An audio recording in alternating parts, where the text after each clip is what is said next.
Hi, my name is Anne Fresnetta, My name is Jamie Miller. I'm Jessica. and we're going to be talking about Canavan disease. So we have Bill, who's a 5-year-old child who was diagnosed with Canavan at 6 months of age. He lives with both his parents and older sister in a one-story home with a ramp due to being wheelchair bound. He spends most of his days with his mother, who does not work since he requires total assistance. They all moved to the suburbs after he was diagnosed to be closer for medical treatments and therapies. Client experiences difficulties with feeding due to aspirating from weak neck muscles and is unable to maintain posture while seated. He also experiences sleep disturbances and can get irritable at night. Bill also uses pull-up diapers and had delays in potty training, which caused mom to stop training, and he now uses diapers indefinitely. His upper extremity strength has deteriorated, causing difficulties in holding objects such as toys.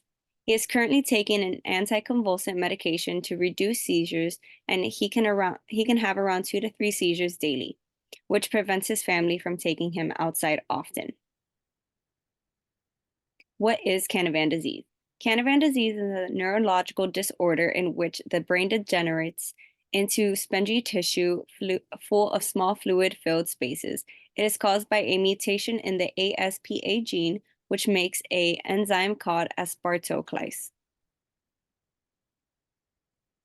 Symptoms of CD include motor function, which is impaired and worsens over time. Some symptoms include poor head control, hypertonia, eye tracking difficulties, excessive irritability, abnormal large head size, and delays in motor and developmental milestones. Progressive symptoms include seizures, spasticity, difficulties in swallowing, and overall muscle deterioration. Life-threatening complications usually occur by 10 years of age. So for management of the disease, after the diagnosis, the patient should have developmental and nutritional assessments. Follow-up should be 2 to 3 times a year. Canavan children benefit from early intervention and special education programs to maximize abilities. Therapy can enhance communication skills. Physical and occupational therapy can minimize contractures, prevent skin ulcers, and determine appropriate seating posture to improve nutritional intake and hydration. Seizures and swallowing difficulties may cause aspiration and indicate need for G-tube feedings or a feeding gastrostomy. Seizures should be treated with anti-epileptic drugs. Diamox seems to reduce increased intracranial pressure. Botox injections may be used to relieve spasticity. The mild juvenile form of Canavan disease patients may need special programs for developmental delay, learning difficulties, or speech therapy. These children can be monitored once or twice a year or as needed. As far as treatment, it is caused by a mutation in the ASPA gene. So Canavan disease causes progressive brain atrophy. There is no cure, nor is there a standard course of treatment. Treatment is for the symptoms and supportive. The prognosis for Canavan disease is poor. Death usually occurs before age 10, although some children may survive in their teens and 20s. Consider participating in clinical trials so clinicians and scientists can learn more about Canavan disease and related conditions. Clinical research uses human volunteers to help researchers learn more about a disorder and perhaps find better ways to safely detect, treat, or prevent disease. At City of Hope, stem cell therapy is currently being studied to eventually improve the prognosis of the disease. And then also, Canavan disease is a neurological disorder in which the brain degenerates into spongy tissue full of small fluid-filled spaces. Canavan disease is a rare genetic neurological disorder characterized by spongy degeneration of the white matter in the brain, and it's also caused by mutations in the gene encoding in a specific enzyme of the ASPA, a critical enzyme for healthy white matter development and function. The role of occupational therapy. What will occupational therapy do?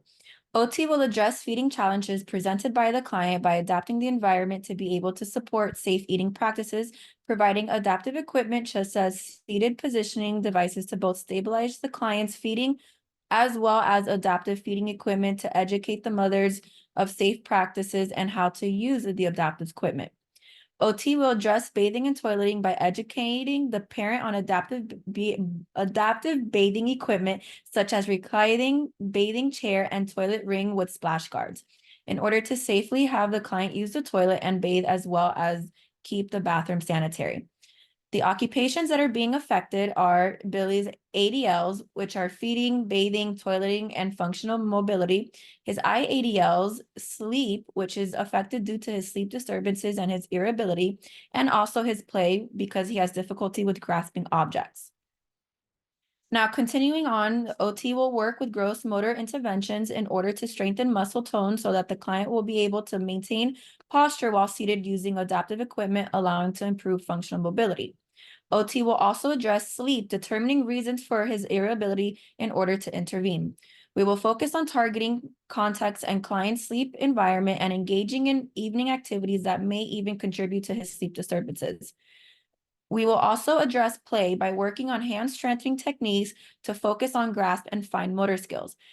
His hand strengthening exercises such as therapy, paper crumbling, and rubber band activities will be implemented to work on his hand strength. The other professions that will also work with him will be speech therapists, physical therapists, and neurologists, just to name the few.